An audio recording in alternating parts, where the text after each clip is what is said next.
কয় না বোরকা ফিন্দি। আমনে যেই বোরকা ফিনদেন বোরকার উপরেও 3টা ফাট্টা লাগাইছেন, বোরকার উপরেও 3-4 রকমের কালার লাগাইছেন, এটারে ডিজাইন করছেন এত রকমের।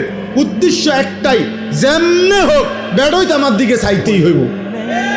বেড়ই তুই যদি আন্দাজ তোরে ডাক্তার দিয়ে অপারেশন করে হলেও চাইবি বেড়া আমার, তাড়াতাড়ি চোখের চিকিৎসা করবে না। এত কষ্ট কইরা 1 ঘন্টা লাগাইয়া পাউডার ডলছি, ফেয়ার এন্ড লাভলি ডললাম, মেকআপ ডললাম, এত রঙের কাপড় লাগাইলাম, এত জোড়া তালি দিলাম কাপড়ের মধ্যে, লাল কালার কদ্দুর, হলুদ কদ্দুর, বেগুনি কদ্দুর, মাথার উর্ফে একটা, আবার গোলাপ ফুল কদ্দুর, আবার এইটা কদ্দুর, এত কিছু মিলাইয়া উদ্দেশ্য কি? বখাটে রাস্তার দুশ্চরিত্র যারা প্রত্যেকটা পুরুষ আমাকে দেখতেই হবে। আরে বোন, আরে মা, বেপর্দা নারী, তোমারে রাস্তায় যারা দেখে তারা তোমারে রাবেয়া বসরির নজরে দেখে না, মা ফাতেমার নজরে দেখে না, তোমারে ভোগের নজরে, উপভোগের নজরে, লালসার নজরে দেখে।